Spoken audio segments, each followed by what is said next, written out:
Hello दोस्तों, good evening. Success मंत्रा के online platform में आप सभी लोगों का स्वागत है। जैसा देखो, हम लोग है ना भौतिक राशियों के मापन के लिए कुछ इक्विपमेंट्स का हम लोग आप देख रहे थे। कल भी हमने पढ़ा था, ठीक है, शनिवार के दिन हमने पढ़ा था। आज भी हम लोग वापस से उस चीज को दोहरा रहे हैं। तो हमने 20 क्वेश्चन कर लिए थे शनिवार को। आज हम लोग पढ़ने वाले हैं आगे 21 तक। हमने इससे पहले इसी प्रकार प्रकाश वाले टॉपिक को पढ़ाया था, तो उसको आप लोगों को सारी चीज बताई थी। इसी प्रकार ये सारे एग्जाम, जो भी एग्जाम में क्वेश्चन आया ना दोस्तों, वो सारा यहाँ पर मेंशन है। तो इसीलिए मैं कहता हूँ आप लोग है ना ज्यादा ज्यादा संख्या में जुड़ जाएं, और जुड़ने के साथ साथ, ठीक है, सब लोग एक दूसरे से शेयर कर दे, अपने मित्रों को, अपने भाई भाई जितनों भी तैयारी कर रहे हैं उनको सबको शेयर कर दो इसे। आइए आप लोग देखो, क्वेश्चन नंबर हम 20 तक कर चुके थे दोस्तों। हम लोग बात करते हैं 21 की एमकेएस प्रणाली में।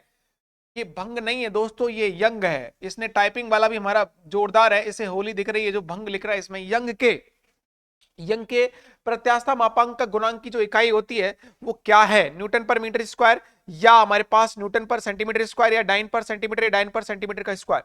देखो इसमें दोनों ही ऑप्शन, ऐसा ही एमकेएस पूछा है इसलिए सही है। देखो दोस्तों, एक हुक का नियम होता है, ठीक है, एक हुक का नियम होता है दोस्तों, मैंने आपको पढ़ाया था ऑफलाइन क्लास में। हुक का नियम क्या होता है दोस्तों? समानुपाती सीमा के अंदर, समानुपाती सीमा के अंदर इधर अगर प्रतिबल है, इधर क्या होता है दोस्तों? विकृति है। तो जो प्रतिबल होता है वो किसके समानुपाती होता है बताओ? प्रतिबल किसके समानुपाती होता है दोस्तों? विकृति के। किसके समानुपाती होता है? विकृति के। प्रतिबल को किससे लिखते हैं? सिग्मा से। विकृति को किससे लिखते हैं? ई से। यहां से हमारे पास इस समानुपाती के साइन को हटाते हैं तो हमारे पास एक मात्रक आता है, कांस्टेंट आता है, ई। ठीक है, और ई बराबर क्या हो जाता है दोस्तों? सिग्मा बटे ई। अब आप लोग समझिएगा, ये हो जाएगा हमारे पास प्रतिबल बटे क्या हो जाएगा दोस्तों? प्रतिबल बटे क्या आ जाएगा? विकृति। प्रतिबल बटे क्या हो जाएगा? विकृति। इसका मतलब क्या होगा कि विकृति का मतलब होता है विकार उत्पन्न होना। विकृति का मतलब क्या होता है? विकार उत्पन्न होना। और प्रतिबल का मतलब बल के अपोजिट डायरेक्शन में अगर बल उत्पन्न होता है तो उसको हम क्या बोलते हैं? प्रतिबल। अब आप लोग सुनिएगा, यहां दोस्तों विकृति का कोई मात्रक नहीं होता। मैंने कल भी आपको समझाया था, विकृति मात्रकहीन और विमाहीन राशि है। जो मात्रक दोस्तों इसी को प्रतिबल का होगा, वही हमारा दोस्तों प्रत्यास्था मापांक का होगा। इसे प्रत्यास्था मापांक भी बोलते हैं दोस्तों, या इसे यंग मापांक भी बोलते हैं, ध्यान रखना। ठीक है भाई। अब देखो इसका मात्रक क्या होता है? एसआई मात्रक क्या होता है दोस्तों? सिग्मा का एसआई या सीजीएस मात्रक की बात करेंगे तो दोस्तों एमकेएस और हमारे पास एसआई, ठीक है, एक ही बात होती है। क्या होता है? न्यूटन पर मीटर स्क्वायर। क्या होता है? न्यूटन पर मीटर स्क्वायर। अगर आपसे सीजीएस पूछे तो सीजीएस में क्या लगाओगे? डाइन पर सेंटीमीटर स्क्वायर। लेकिन अब आपके सामने उपस्थिति किसकी है? एमकेएस की। या मतलब आपसे एसआई भी पूछता, न्यूटन पर मीटर स्क्वायर, इसका क्या होगा? करेक्ट आंसर होगा। एक ऑप्शन और दे रखा है डी, उसमें कंफ्यूज मत हो जाना आप। वो दोस्तों डाइन पर सेंटीमीटर स्क्वायर का, इसका मतलब कौन सी पद्धति है? वो सीजीएस। ठीक है, आगे क्वेश्चन की बात करें दोस्तों, क्वेश्चन नंबर हमारा है 22 की देखो बात करेंगे। 22 के अंदर हम लोग देखें, 22 के अंदर क्वेश्चन जो दिया गया है ना, वो किस तरीके से दिया गया है आप लोग देखिएगा। क्वेश्चन का 22 का पढ़ के देखो एक बार। क्वेश्चन नंबर 22, टेस्ला निम्न में से किसका मात्रक है? बताओ। टेस्ला, ये एसएससी 2015 चुंबक के क्षेत्र की तीव्रता का, विद्युत चालकता का, प्रदीप्ति घनत्व का तो ये होता ही नहीं। अभी थोड़े हमने बताया था आपको, ल्यूमन में से दोस्तों नहीं होगा। प्रदीप्ति घनत्व दोस्तों नहीं होगा। विद्युत चालकता का ये नहीं होता। ठीक है, विद्युत क्षेत्र की तीव्रता या मैग्नेटिक इंटेंसिटी का मात्रक क्या होता है दोस्तों? टेस्ला। क्या होता है? टेस्ला। अच्छे से याद कर लो इनको, जिससे आप लोगों को समझने में कोई दिक्कत नहीं आए।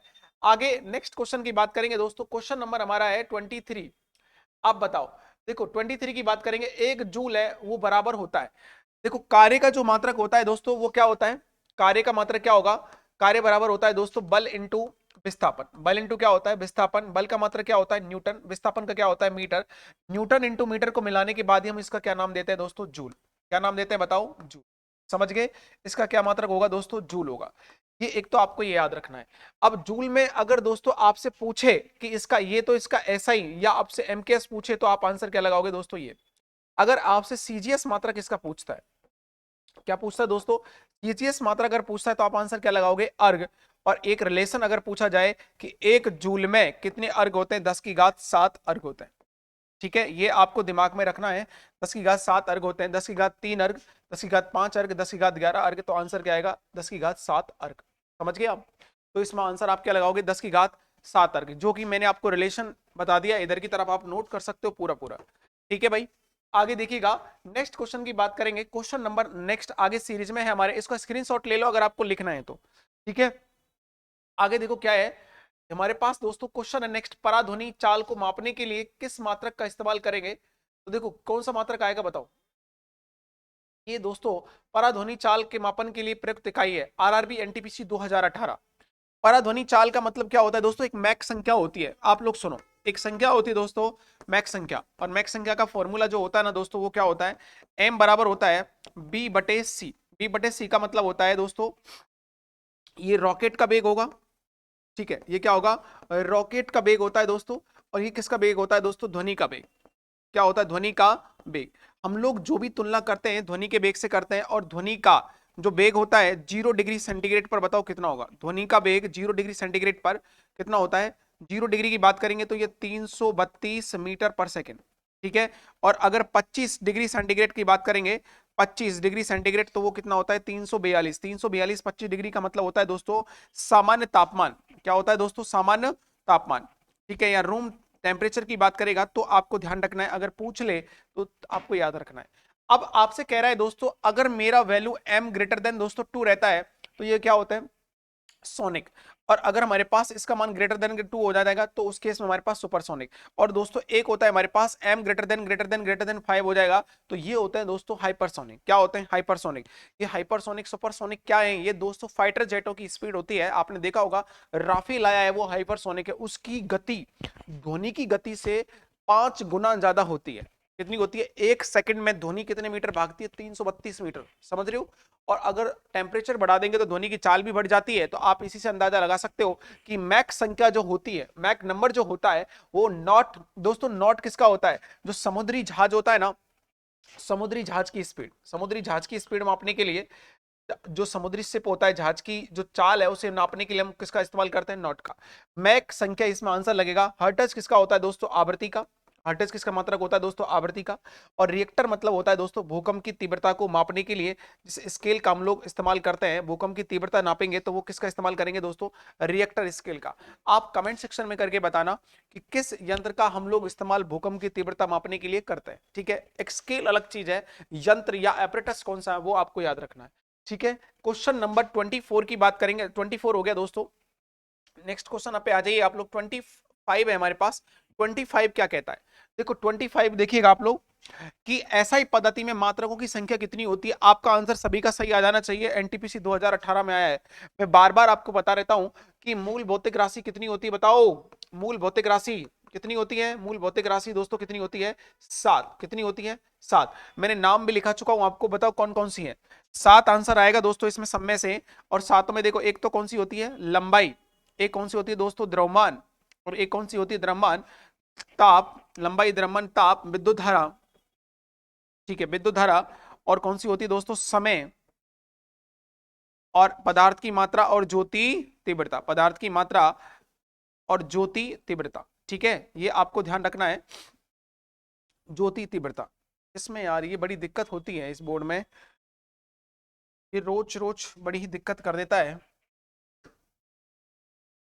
एक सेकंड भाई, आप लोग घबराएं नहीं, हम लोग जल्दी से ही इसका कुछ ना कुछ सॉल्यूशन निकाल लेंगे। आप लोगों से इतनी सी इल्तिजा है, बस तुम लोग बने रहो। हो गया चालू, टेंशन मत लो, ये इतना भी समझदार है, जल्दी से ही चालू हो जाता है।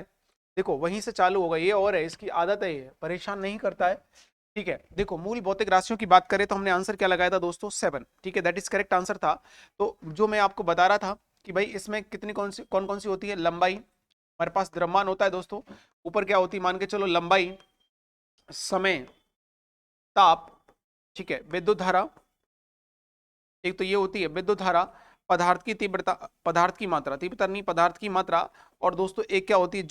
ज्योति तीव्रता, जिसका मात्रक आप लोगों ने अभी देखा था ल्यूमन के बारे में, या इस तरह की चीजें देखी थी। तो देखो 1 2 3 4 5 6 और 7, जितनी राशियां होती है दोस्तों उतने ही हमारे पास क्या होंगे दोस्तों? मात्रक होंगे, ये आपको ध्यान रखना है, ठीक है। उतनी राशियां उतने क्या होंगे? मात्रक होंगे। तो 7 हमारे पास करेक्ट आंसर लगेगा, ऑप्शन नंबर सी। क्वेश्चन हमारे पास नेक्स्ट आया है 26 है दोस्तों। 26 को देखो क्या कहता है? 26 इसको देखते हैं, एक बार पढ़ लेते हैं। निम्न में से कौन सी राशि मूल राशि नहीं है? अब मूल राशि का मतलब समझते हो? मूल भौतिक राशियां अभी मैंने थोड़ी देर पहले लिखाई थी, लंबाई, द्रव्यमान, समय, ताप, विद्युत धारा, पदार्थ की तीव्रता, ज्योति तीव्रता। विद्युत धारा नहीं है, ये बिल्कुल सही है। इसमें का मूल राशि नहीं है। विद्युत धारा, द्रव्यमान, पदार्थ की मात्रा और आयतन। देखो इसमें इसने ना टाइपिंग वाले ने एक गलती कर दी है दोस्तों, इसमें दोनों ही नहीं है, विद्युत धारा नहीं है और आयतन नहीं है, ध्यान रखना। ये भी मूल भौतिक राशि में नहीं आता है और ये विद्युत धारा के अंदर नहीं आता है। यहाँ दोस्तों इसकी जगह अगर हम समय कर लेते हैं तो हमारा ऑप्शन क्या बन जाएगा दोस्तों, इसको काट के हम समय कर लेंगे तो आंसर क्या लगेगा उस स्थिति में, ए लगेगा। ठीक है, तो उस चीज को थोड़ा ध्यान रखना। भाई मिस्टेक ये हो गया है, आरआरबी 2021 के अंदर ही आया, अभी जो पेपर हुआ था। अब बताओ आप, निम्न में से कौन सी राशि मूल राशि है। अब आप बता दो कौन सी राशि मूल राशि है। मैं आपको बताऊं इसमें से कौन सी राशि, ऐसी राशियां जो मूल भौतिक राशियों पर निर्भर करती हैं वो कैसी कहलाती हैं, व्युत्पन्न राशियां। क्योंकि राशियों को दोस्तों दो भागों में बांटा गया था, ठीक है, दो भागों में बांटा गया था। एक कौन सी राशि थी दोस्तों, मूल भौतिक राशि। एक कौन सी राशि थी, मूल भौतिक राशि। और एक हमारे पास कौन सी राशि थी दोस्तों, एक हमारे पास थी व्युत्पन्न राशि। व्युत्पन्न राशियों का मतलब बताऊं क्या होता है। देखो मूल भौतिक राशि का सिंपल सा कंसेप्ट था, लंबाई थी, द्रव्यमान समय था, ताप था, विद्युत धारा थी, पदार्थ की तीव्रता थी, मात्रा थी, ज्योति तीव्रता का मतलब कैंडेला था, समय था। ये किसी और पर निर्भर नहीं कर रहे थे। टोटल कितने थे, 7 थे। लेकिन इसमें दिया हुआ है ना दोस्तों, त्वरण का मतलब क्या होता है। देखो त्वरण का मतलब इसका अगर निकालें तो बेग बटे क्या हो जाएगा, समय। और बेग का मतलब क्या होता है दोस्तों, विस्थापन बटे क्या हो जाएगा, समय। और घनत्व का मतलब क्या हो जाएगा दोस्तों, द्रव्यमान बटे वॉल्यूम, रो बराबर M upon B, mass by volume. तो ये तीनों चीजें है ना, ये किस पर डिपेंड कर रही है, दूसरी दो चीजों से मिलकर बनी है। लेकिन फंडामेंटल मूल भौतिक राशि क्या कहती है, ये किसी पर निर्भर ही नहीं करती। तो ज्योति तीव्रता इसमें आती है दोस्तों, तो ऑप्शन क्या लगेगा, ऑप्शन नंबर डी। ये क्वेश्चन आया है 10+2 के अंदर, CHSL। ठीक है, तो ये 2019 के अंदर आया है। इस प्रकार के क्वेश्चन देखो एसएससी हो चाहे रेलवे हो, सब में आते हैं। कल भी मैंने कहा था क्वेश्चन एक पैसा है, आज यहाँ है तो कल कहीं और है। ठीक है, तो इसको हम लोग ऐसे नहीं दोहराएंगे भाई, ये सारी चीजें हमारे यही है। ठीक है, तो आप लोग नेक्स्ट क्वेश्चन का आंसर जल्दी से कर दीजिएगा, मैं आपको वैसे बता चुका हूं। ठीक है, मैंने पहली वाली वीडियो में बताया था, एक नैनो बराबर क्या होता है दोस्तों। एक नैनो की बात करेंगे तो एक नैनो बराबर क्या होता है, 10⁻⁻⁹ क्या होता है, 10⁻⁻⁹ इसका आंसर आएगा दोस्तों।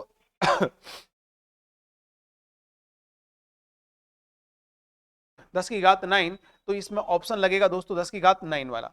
ठीक है, नैनो पिको ये सारे होते हैं ना, उनको आप लोग, माइक्रो का मतलब क्या होता है, 10⁶, 10⁻⁻⁶। अब आप बताओ, एंगस्ट्रॉम की बारी आ गई है। एंगस्ट्रॉम पे बताओ कैसे करोगे, एंगस्ट्रॉम को हम लोग देखेंगे तो एंगस्ट्रॉम में कैसे आंसर दोगे आप बताओ।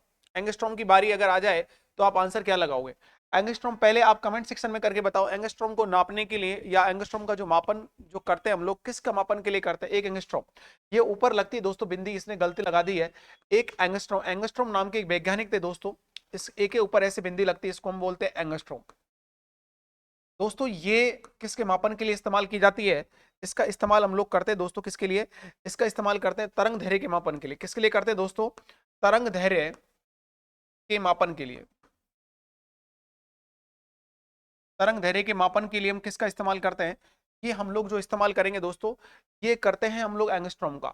आपसे देखो कल एक सवाल मैंने जब कराया था, तरंग धैर्य के मापन के लिए निम्नलिखित में से किसमें किया जाता है, मीटर सेंटीमीटर का कुछ रेशो दे रखा था ना, तो वो आपको समझ में आ जाना चाहिए। क्योंकि दोस्तों ये मीटर में भी नापी जाती है। तरंग धैर्य का सिस्टम होता क्या है, इसे एक तरंग है दोस्तों, प्रकाश तरंग है, अगर इस तरीके से ऐसे करके जा रही है तो ये क्या होती है दोस्तों, ये हमारे पास होता है शिखर। ये क्या होता है, शिखर। इसको हम क्या बोलते हैं दोस्तों, गर्त। ये शिखर होता है, ये क्या होता है, गर्त। जहां से दो क्रमागत शिखर या दो क्रमागत घर के जो बीच की दूरी होती है, उसे हम किस नाम से जानते हैं दोस्तों, तरंग धैर्य के नाम से। किस नाम से जानते हैं दोस्तों, इसे तरंग धैर्य के नाम से जानते हैं। ये आपको ध्यान रखना। और ये तो दूरी होती है, दूरी को नापने के लिए मीटर सेंटीमीटर किसी का भी इस्तेमाल कर सकते हैं, लेकिन यहाँ पर मीटर का इस्तेमाल होता है। और एक एंगस्ट्रॉम बराबर दोस्तों आंसर कितना होता है, 10⁻⁻⁻10। ध्यान रखना, एक एंगस्ट्रॉम बराबर क्या हो जाएगा, 10⁻⁻10 मीटर का इस्तेमाल करेंगे, 10⁻⁻10 मीटर का इस्तेमाल करेंगे। ठीक है, नेक्स्ट क्वेश्चन की बात करेंगे दोस्तों। नेक्स्ट हमारा है क्वेश्चन नंबर, देखो इंपॉर्टेंट क्वेश्चन है, this is very very most important. ये इस एग्जाम के लिए नहीं, एसएससी के लिए नहीं है ये कि भाई इसी के लिए आया है। ये दोस्तों कितनी बार कितने पेपरों में आता है और ये उल्लू बनाता है, आपको गुल्लू बना जाएगा। प्रकाश वर्ष किसकी इकाई है, आप लोग आंसर कर दो इसका फटाफट से। देखो एसएससी सीजीएल 2018 ये इसी के लिए नहीं आया, ये कितने एग्जाम में पूछा गया। प्रकाश वर्ष किसकी इकाई है बताओ। मैं इधर आपको लिखता हूं दोस्तों, प्रकाश वर्ष दोस्तों एक तरह की क्या है, खगोलीय दूरी है। मैंने आपको कल भी बताया था और अब फिर समझा देता हूं आपको, क्या ये दोस्तों खगोलीय दूरी है, जिसको एस्ट्रोनॉमिकल यूनिट बोलते हैं, एयू। ये सूर्य से, सूर्य के केंद्र से पृथ्वी के केंद्र की जो बीच की दूरी होती है, ठीक है, ये सन है और ये क्या है दोस्तों, अर्थ है। इनके बीच की दूरी को हम क्या बोलते हैं, खगोलीय दूरी। क्लियर है। अब हमसे पूछा गया है दोस्तों प्रकाश वर्ष, दूरी का, कल एक सवाल आया था दूरी का सबसे बड़ा मात्रक, तो आपने आंसर क्या दिया था बताओ, सबसे बड़ा मात्रक की बात आई थी तो आपने आंसर क्या दिया था बताओ जल्दी से। आपने कहा था दोस्तों, आपने बताया था कि पारसेक, हमने आंसर क्या लगाया था, पारसेक लगाया था। और उसके बाद हमने देखा था कि दोस्तों पारसेक, एक पारसेक की वैल्यू हम लोग देखते हैं तो एक पारसेक की वैल्यू कितने के बराबर होती है, 3.26, 3.26 प्रकाश वर्ष के, ठीक है। और आपसे कहा गया था कि एक जो प्रकाश वर्ष है, एक प्रकाश वर्ष, एक लाइट ईयर बराबर कितना होता है, 9.9.46 इंटू 10 की घात माइनस के 15, सॉरी प्लस के 15 मीटर, ठीक है, माइनस नहीं लिखना, 15 लिखना। यहां अगर इसकी वैल्यू आप लिख दोगे तो एक पारसेक की वैल्यू आपके पास बताओ कितनी आएगी, 3.26, 3.26 इंटू 9.46 इंटू 10 की घात कितना हो जाएगा बताओ, ये हो जाएगा दोस्तों 15 मीटर। इन दोनों को गुना करोगे तो हमारे पास जो वैल्यू है वो निकल के आएगी, वो कितनी होगी, एक पारसेक बराबर इसकी वैल्यू आएगी 3.08 इंटू 10 की घात 16 मीटर, ठीक है। ये पारसेक का वैल्यू है, मैंने सारी चीजें लिखवा दी हैं पूरा डिटेल। तो प्रकाश वर्ष दोस्तों एक दूरी का मात्रक है, ना कि आप समय के आधार पर चलोगे कि समय मत कर देना, समय की, दूरी की, बेग की, परावर्तन की, दोस्तों ये दूरी का मात्रक है। और वो भी कौन सी दूरी है, खगोलीय दूरी। ये लेते हैं, सारा कंसेप्ट आपको पूरा मैंने कल भी समझा दिया था और आज भी आपके सामने इसको विस्तार तरीके से मैंने आपको एक्सप्लेन कर दिया है, ठीक है भाई। देखो नेक्स्ट क्वेश्चन आ जाइए आप लोग, क्वेश्चन नंबर दोस्तों 31 है, 31 ये बहुत ज्यादा घूम रहा है, इसमें से ये एक दिक्कत है, इसमें ना टाइपिंग एरर है दोस्तों, ऑप्शन गलत है। ल्यूमन एसआई मात्रक, ल्यूमन किसका एसआई मात्रक है दोस्तों, ये मैंने आपको बताया था, ल्यूमन दोस्तों ज्योति फ्लक्स का मात्रक होता है। इसमें ऑप्शन गलती से इसने टाइप कर दिए, ये आप लोग इसका ध्यान रखना, टाइपिंग वाले को थोड़ा सा क्षमा कर देना। इसको ज्योति फ्लक्स को बोलते हैं दोस्तों, इसको ल्यूमन, इसका मात्रक जो होता है वो क्या होता है दोस्तों, ल्यूमन। और आप लोग ध्यान रखना इस ल्यूमेन को हम लोग दोस्तों कई बार, आप लोग ध्यान रखना, लक्स भी लिख सकते हैं, ये आपको लिखा मिल सकता है, मैं आपको पहले ही बता रहा हूं, ये इसको लक्स भी लिखा जा सकता है और ये कई बार पेपर में लगता भी है, तो इंपॉर्टेंट सवाल भी है, ठीक है। इसने क्या किया है, ऑप्शन गलत बना दिए, ऊपर वाले ऑप्शनों को देखिएगा नीचे कॉपी कर दिया पूरा की पूरा, जो कि इस पदार्थ, इस सवाल के लिए ऑप्शन सारे के सारे क्या है, गलत है, ठीक है। क्वेश्चन नंबर आ जाइएगा, कोणीय संवेग, देखो कोणीय संवेग, कोणीय संवेग को क्या बोलते हैं, एंगुलर मोमेंटम, उसका विमीय सूत्र पूछा है। कोणीय संवेग, देखो कोणीय का मतलब कोण, जब अगर घूमते हैं हम लोग क्या करते हैं दोस्तों, घूमते हैं, तो उस केस में पहले आप आंसर देने की कोशिश करो अगर दे सकते हो।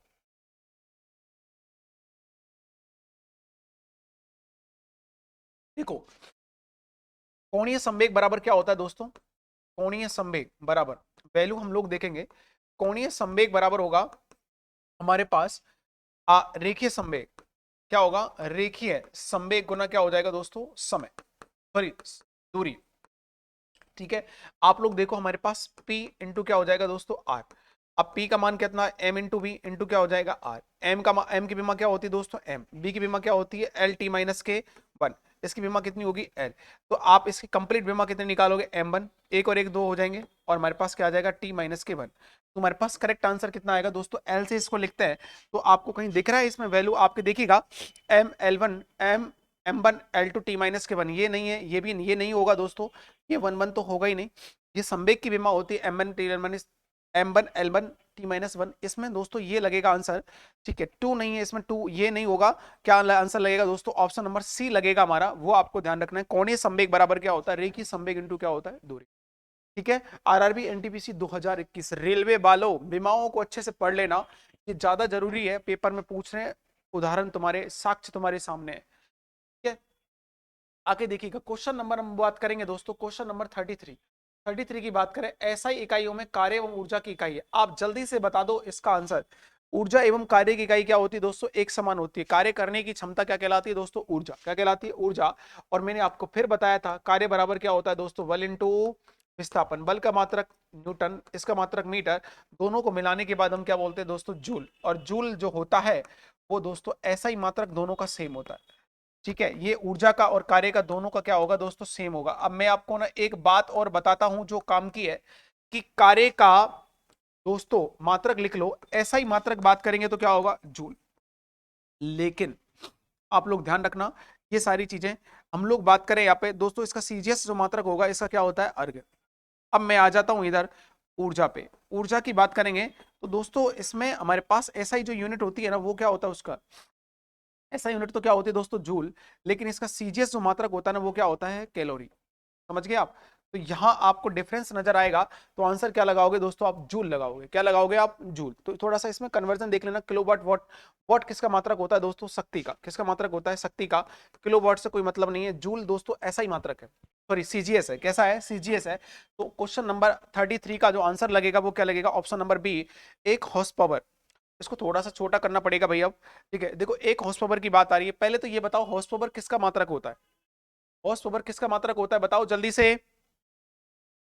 इसका मात्रक होगा हॉर्स पावर। ए दोस्तों हॉर्स पावर की बात करेंगे, एक एचपी। एचपी होता है दोस्तों, ये शक्ति का मात्रक होता है। किसका मात्रक होता है, शक्ति का मात्रक होगा दोस्तों। और एक एचपी, एक एचपी को मैंने आपको बताया था, एक एचपी बराबर क्या होता है, एक एचपी की बात करेंगे तो वो होगा दोस्तों, एक एचपी बराबर 746 वॉट। 746 वॉट। तो ये हमारे पास करेक्ट आंसर आएगा, ऑप्शन नंबर बी, 740-60 वॉट। अब देखो हमने 34 क्वेश्चन कर लिए। हमारे क्वेश्चन की सीरीज लगातार जारी है और आप लोग ज्यादा ज्यादा से ज्यादा संख्या में जुड़कर अपना योगदान दें। ठीक है, और दोस्तों तक शेयर करें इसको भाई, बार बार आपको कहना ना पड़े। और जो लोग कंटिन्यू क्लास ले रहे हैं ना वो रेगुलर लेते रहे। आपको ना कुछ ही समय के बाद ऐसा एहसास हो जाएगा कि फिजिक्स या साइंस जो हमारा सीरीज चलेगा, आप साइंस की चिंता करना छोड़ दो। लगातार तुम जुड़े रहोगे ना, मैं आपको मांझ के ना ऐसा चमका दूंगा साइंस में, तुम भी याद करोगे कि मास्टर था एक जिसने हमें पढ़ाई थी साइंस। ठीक है, तो देखो एक आगे नेक्स्ट क्वेश्चन की बात करेंगे। क्वेश्चन नंबर दोस्तों 35 है। 35 की बात करें, इसको थोड़ा सा जूम कर लेते हैं। ठीक है, रुकिएगा एक बार, आप इसको जूम कर लेते हैं, बड़ा सा दिखेगा। कई बार वो हमें ना वैसे आ जाता है सवाल, तो हमें इसको जूम अप करना पड़ता है। देखो सीजीएस प्रणाली में बल की इकाई, बताओ सीजीएस प्रणाली में बल की इकाई क्या होती है, आंसर कर दीजिएगा जल्दी से। बल की बात करते हैं दोस्तों, बल बराबर क्या होता है, द्रव्यमान इंटू त्वरण। क्या होता है दोस्तों, द्रव्यमान इंटू त्वरण। इसका केजी इंटू त्वरण का क्या होता है, मीटर पर सेकंड स्क्वायर। तो इसका मात्रक ये भी बनता है एक, तो एसआई में तो क्या बनता है, केजी इंटू मीटर पर सेकंड का स्क्वायर। दोस्तों इससे ही हम क्या बोलते हैं, न्यूटन। इसे ही क्या बोलते हैं दोस्तों, न्यूटन, जो कि कैसा मात्रक होता है दोस्तों, एसआई।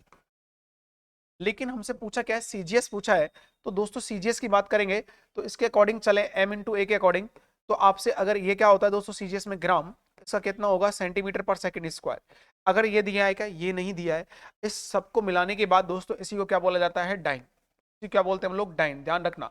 ठीक है, इसको क्या बोलेंगे हम लोग, डाइन। ये डाइन खाने वाली नहीं है, ये दोस्तों मात्रक है।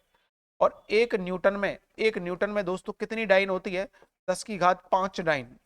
ठीक है, कितनी होती है, 10 की घात 5। समझ गए आप? तो ये आपको ध्यान में रखना है। ये क्लियर, आप कंसेप्ट अपना कर लो, मैं आपको पूरा डेटा समझा देता हूँ। न्यूटन दोस्तों ऐसा ही मात्रक होता है, डाइन हमारे पास। इसमें आंसर दोस्तों ये लगेगा, मीटर इंटू सेकंड स्क्वायर नहीं होगा, किलोग्राम द्रव्यमान का मात्रक होता है। ठीक है, तो ये ऐसा ही है, ये हमारे पास मास का मतलब द्रव्यमान का मात्रक है इसके अंदर। तो एक चीज ये आपको है जो मैंने आपको लिख दिया, उसको नोट करते रहा करो आप कॉपी लेके। क्वेश्चन नंबर 36, 36 बताइएगा, घनत्व का सीजीएस मात्रक क्या होगा। अब बताओ घनत्व, घनत्व का पहले फॉर्मूला बताओ आप। देखो घनत्व का सीजीएस मात्रक की बात करेंगे, घनत्व बराबर होता क्या है। देखो घनत्व की बात करेंगे दोस्तों, घनत्व बराबर क्या होता है, द्रव्यमान बटे आयतन। अब आप बताओ इसका ऐसा ही मात्रक मैं निकालूं, तो ऐसा ही मात्रक द्रव्यमान का कितना होता है, केजी का मात्रक कितना होगा, मीटर क्यूब। बड़ा आसान है यार इनको करना। ठीक है, सीजीएस मात्रक की बात करेंगे तो इसको ग्राम को किस में नापते हैं इसको द्रव्यमान को किस में नापेंगे, ग्राम में। और वॉल्यूम को किस में नापेंगे, सेंटीमीटर क्यूब में। आप इसमें आंसर लगा लो, देख लो कौन सा है, ग्राम पर सेंटीमीटर क्यूब, ग्राम पर सेंटीमीटर स्क्वायर, ग्राम पर मीटर स्क्वायर। मीटर स्क्वायर तो होगा ही नहीं, जहां मीटर दिखे गोली मार दो उसको। ग्राम पर सेंटीमीटर क्यूब, जहां स्क्वायर दिखे। ये देखो आपको पता था ना, नीचे क्या था, वॉल्यूम। ऑप्शन एलिमिनेट करना सिखाता हूँ, नीचे क्या था, वॉल्यूम। वॉल्यूम का मात्रक हमेशा 3 भुजाओं का गुणनफल होता है, तो मीटर क्यू लगता है। तो क्यू स्क्वायर था ना, डायरेक्ट गोली मारनी थी, क्यू देख के ही आंसर टिका देना था, आंसर आ रहा था सीधा ऑप्शन। ठीक है, ये एलिमिनेट करने का तरीका, ये आपको अनुभव एक्सपीरियंस से आएगा, एकदम से नहीं आएगा। ठीक है भाई, आगे देखो क्वेश्चन नंबर 37 की बात करेंगे दोस्तों। 37 में क्या कह रहा है, आ जाओ। अंतरराष्ट्रीय मापन प्रणाली में केल्विन किसकी इकाई है। अब बताओ किसकी है, किस में नहीं है, किसकी है, किसकी इकाई है। एनटीपीसी 2018। अब एक गुल्लू वो ये बताओ, मैंने आपको बताया था लंबाई, द्रव्यमान, समय, ताप, या ताप लिखवाया था ना, ताप, विद्युत धारा, ये। ठीक है, विद्युत धारा और हमारे पास पदार्थ की मात्रा, ये कितनी बार मैंने लिख ली है, इस प्रकार से हमें याद हो जाती है। आप लोग लिख लिख के याद करोगे तो ये आपको भी याद हो जाएंगी। ज्योति तीव्रता, ये क्या लिखा है दोस्तों, ज्योति तीव्रता। अब बताओ ये मूल भौतिक राशियों के कैसे मात्रक होते हैं, एसआई। लंबाई का क्या होता है, मीटर। मास का क्या होता है, किलोग्राम। समय का क्या होता है सेकंड, ताप का क्या होगा केल्विन, ताप विद्युत धारा का एम्पियर, पदार्थ की मात्रा का मोल, पदार्थ की तीव्रता ज्योति तीव्रता क्या होगा सीडी। तो आप ये किसका मात्रक है दोस्तों एसआई, किसका है दोस्तों एसआई मात्रक है किसका, तापमान का, द्रव्यमान का क्या होता है एसआई किलोग्राम, विद्युत धारा का एम्पियर, वायु का कोई मात्रक नहीं होता दोस्तों। इसका आंसर क्या लगेगा टेम्परेचर, क्या लगेगा टेम्परेचर इसका दोस्तों आंसर लगेगा। ठीक है, आप देख लेना अपने नोट्स में मैंने सारा लिखा रखा है, आप वहां जाके चेक भी कर सकते हो। ठीक है, आगे आइएगा क्वेश्चन नंबर दोस्तों 38 की बात करेंगे। 38 में देखो क्या कह रहा है, संवेग का विमीय सूत्र। अभी थोड़ी देर पहले मैंने आपको बताया कि कोणीय संवेग के बारे में डिस्कस किया था, संवेग का और डिस्कस कर लेते हैं। बताओ संवेग बराबर क्या होता है दोस्तों, मोमेंटम बराबर ई बराबर मास इनटू वेलोसिटी, क्या होता है द्रव्यमान, द्रव्यमान गुना क्या होगा दोस्तों वेग, द्रव्यमान गुना क्या होगा वेग। अब आप लोग द्रव्यमान का मात्रक क्या लिखोगे m, वेग का मात्रक क्या लिखोगे एल टी माइनस के वन। तो क्या मात्रक आ जाएगा इसका विमा m1 l1 t माइनस के, क्या हो जाएगा एल टी माइनस के। ठीक है, तो आपको समझ में आ गया होगा m1 l t माइनस के वन। क्लियर है भाई, m1 l t माइनस के वन, ये ऑप्शन में आपको दे रखा है तो आप देख लीजिएगा क्या दे रखा है M L T minus two, ये नहीं होगा दोस्तों M L T minus one M L T. देखो ये ऑप्शन इस ऑप्शन में केवल माइनस प्लस का अंतर है, माइनस हमारे पास आंसर आएगा तो ये सी नहीं होगा, इनमें से ये दोनों तो नहीं होंगे, ऑप्शन नंबर क्या लगेगा बी। आप लोग चेक कर सकते हो किस तरीके से बीमा निकाल लेते हैं और किस तरीके से नहीं निकालते। क्लियर है, आपको सारी चीजें समझ में आ रही हैं अच्छे से। आगे देखिएगा क्वेश्चन नंबर दोस्तों 39 की बात करेंगे। 39 क्या कहता है बताओ, गुरुत्वाकर्षण जी को कहते क्या है। अबे जी को कहते क्या है जल्दी से बताओ, जी को क्या कहते हैं। जी होता है दोस्तों यूनिवर्सल ग्रेविटेशनल कांस्टेंट, गुरुत्वाकर्षण का सार्वत्रिक नियतांक किस नाम से जाना जाता है कैपिटल जी। एक स्मॉल जी होता है, दोनों में मैं आपको सारी चीजें समझा देता हूं। न्यूटन साहब ने एक नियम दिया था कि दो द्रव्यमान m1 और यहाँ दोस्तों m2, अगर इनके बीच की दूरी क्या है दोस्तों r, तो ये लगने वाला जो बल होता है वो द्रव्यमानों के गुणनफल के क्या होता है समानुपाती, दूरी के वर्ग के क्या होता है व्युत्क्रमानुपात। जब इस चिन्ह को हटाते हैं तो क्या आता है जी m1 m2 बटे क्या हो जाएगा दोस्तों r स्क्वायर। ठीक है, जी क्या होता है दोस्तों गुरुत्वाकर्षण का सार्वत्रिक नियतांक, क्या होता है दोस्तों गुरुत्वाकर्षण का सार्वत्रिक नियतांक होता है दोस्तों। ठीक है, सार्वत्रिक नियतांक आपको समझ में आ गया होगा ये पूरा कंसेप्ट। अब तो इसकी जो वैल्यू होती है जी की वैल्यू बताओ कितनी होती है 6.62 इंटू 10 की घात माइनस के 11 न्यूटन इंटू, अब देखो इसका मात्रक ही निकालना है, हम जी का मात्रक निकालना, तो जी का मात्रक क्या होगा बताओ, जी निकालो यहाँ से एफ इंटू क्या कर दो आर स्क्वायर। जी की वैल्यू सॉरी ये गलती नहीं करेंगे, हमसे गलती हो रही है, उस गलती को सुधार लेते थोड़ा सा। ठीक है, ऐसी गलती हम नहीं करेंगे क्योंकि ये स्मॉल जी नहीं लिख सकते, कैपिटल जी आएगा दोस्तों। कैपिटल जी बराबर एफ इंटू क्या हो जाएगा आर स्क्वायर बटे क्या हो जाएगा m1 m2। मैंने वो तरीका बता दिया जो आपको दिक्कत नहीं है। बल का मात्रक क्या होता है न्यूटन। ठीक है, इस दूरी का मात्रक क्या होगा मीटर, तो मीटर स्क्वायर, केजी इंटू क्या जी हो जाएगा केजी का स्क्वायर। ठीक है, केजी द्रव्यमान इंटू द्रव्यमान है दोस्तों, न्यूटन इंटू मीटर स्क्वायर बटे क्या हो जाएगा केजी का स्क्वायर। ये हमारा मात्रक आ गया है कैपिटल जी का। ठीक है, आप देख सकते हो इसमें कोई दिक्कत हो तो।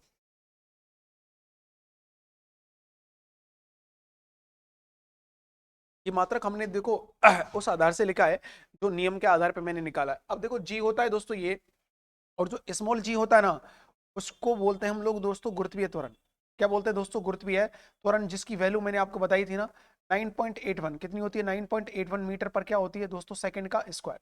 ठीक है, 9.81 मीटर पर सेकंड का क्या होती है। क्लियर है भाई, तो देखो इसमें देखिएगा आप लोगों को कोई चीज दिखा रही न्यूटन इंटू मीटर स्क्वायर पर केजी का, देखो ये तो होगा नहीं, इसमें स्केल विस्केल नहीं है, स्क्वायर नहीं है, ये भी नहीं होगा, एक में स्क्वायर है दोस्तों। ये हमारे पास आंसर लगेगा न्यूटन स्क्वायर नहीं, न्यूटन इंटू मीटर। इसको बड़ा लिखना चाहिए था, इसने छोटा लिख दिया, newton into metre square into K G स्क्वायर। ठीक है भाई, तो पर केजी का स्क्वायर इंटू नहीं पर केजी का स्क्वायर, तो ये हमारे पास करेक्ट आंसर आ जाएगा। दैट इज हमारे पास जो वैल्यू है वो हो जाएगी ऑप्शन नंबर क्या लगेगा सी। नेक्स्ट क्वेश्चन देखिएगा, क्वेश्चन नंबर दोस्तों कौन सा है 40, क्वेश्चन नंबर कौन सा है 40 है। 40 की बात करेंगे तो बताओ 40 का मान क्या आएगा। 40 में क्वेश्चन दोस्तों क्या कहता है, वायु की गति। देखो वायु की गति निम्नलिखित में से किसके द्वारा मापी जाती है, आरआरबी 2002 के अंदर आया है। अब आप लोग बताओ वायु की गति नापने के लिए बैरोमीटर का इस्तेमाल किस लिए करते हैं दोस्तों, ये वायुमंडलीय दाब मापने के लिए करते हैं। क्या करते हैं दोस्तों, वायुमंडलीय दाब मापने के लिए हम किसका इस्तेमाल करेंगे बैरोमीटर का। Anemometer, hydrometer, hygrometer. देखो हाइड्रोमीटर मैंने डे 4 मैंने बताया था आपको, डे का मतलब होता है डेंसिटी, डे का मतलब क्या होता है डेंसिटी, और डेंसिटी का अर्थ क्या होता है दोस्तों घनत्व, क्या होगा घनत्व। तो ये दोस्तों आपेक्षिक घनत्व मापने के लिए हम लोग काम में लेते हैं। ठीक है, आपेक्षिक घनत्व मापने के लिए हम लोग काम में लेंगे। दूसरा हाइग्रो, हाइग्रो का मतलब दोस्तों क्या होता है, आर्द्रता। तो आपेक्षिक आर्द्रता को मापने के लिए हम किसका इस्तेमाल करेंगे दोस्तों, इसके लिए। तो सबसे बड़ा जो कंफ्यूजन रहता है ना, ध्यान रखना, ये बड़े क्वेश्चन दोनों के दोनों बहुत आते हैं पेपर में, ठीक है, इनको याद रखना आप लोग, ये क्वेश्चन बहुत ज्यादा आते हैं पेपर में। तो हाइड्रो, डेप्थ और डेंसिटी, ये कंफ्यूजन हमेशा सदा सदा के लिए रहता है बच्चों को। डेप्थ और डेंसिटी मतलब अपेक्षिक घनत्व, बहुत इंपॉर्टेंट ऑप्शन है ये। लेकिन अगर हम लोग यहाँ आंसर करेंगे तो बताओ, बैरोमीटर वायुमंडलीय दाब, यहाँ क्या लगेगा दोस्तों, एनीमोमीटर। क्या लगेगा, एनीमोमीटर, जो वायु की गति को मापने के लिए हम लोग क्या करते हैं, इस्तेमाल करते हैं। तो इसमें आपको ध्यान रखना है, क्या लगाओगे, ऑप्शन नंबर, ठीक है। अब मैं आपसे एक क्वेश्चन पूछता हूं कि जो आपको आंसर में जवाब देना है कमेंट सेक्शन के अंदर, कि हमारे पास वाहन द्वारा, ठीक है, वाहन द्वारा, वाहन द्वारा तय की गई दूरी, वाहन द्वारा तय की गई दूरी को मापने के लिए, तय की गई दूरी को मापने के लिए किस यंत्र का हम लोग इस्तेमाल करते हैं। आप लोग जल्दी से इसका कमेंट सेक्शन में जवाब दोगे। अगर आप लोग गलत करोगे तो आपको नए वीडियो में, आप जब नेक्स्ट टाइम मिलेंगे अपन लोग, तो उसमें हम लोग देखेंगे, ठीक है भाई। तो आप वाहन द्वारा तय की गई दूरी के मापने में जो यंत्र इस्तेमाल किया जाता है उसका आंसर आपको देना है, और कमेंट सेक्शन में ही देना है, और इसके आंसर की जांच पड़ताल करके आपकी सुनवाई करवा दी जाएगी भाई, ठीक है, नेक्स्ट वीडियो के अंदर। तब तक के लिए आप लोग बने रहो, ज्यादा से ज्यादा इसको शेयर करना। हमने 40 क्वेश्चन आज कंप्लीट कर लिए हैं फिजिक्स के, ठीक है, जिसके अंदर मेजरमेंट, जितने भी इक्विपमेंट्स थे, या हमारे पास एपरेटस थे, या हमने मात्रक थे, विमाएं थी, उनको सारा पढ़ लिया। सारे एग्जाम के लिए इंपॉर्टेंट है, फिर कह देता हूं, ना कि सीट, ना कि आरआरबी, और ये आरएस के एग्जाम तक के लिए भी इंपॉर्टेंट है। मैंने आपको सवाल भी उसी तरीके ले रखे हैं इसमें, आरएस के भी सवाल करवा दिए, सीटी के भी करवा दिए, सारे करवा दिए, ठीक है। बाकी का नेक्स्ट वीडियो में मिलेंगे। धन्यवाद, बने रहो, ज्यादा ज्यादा शेयर करो।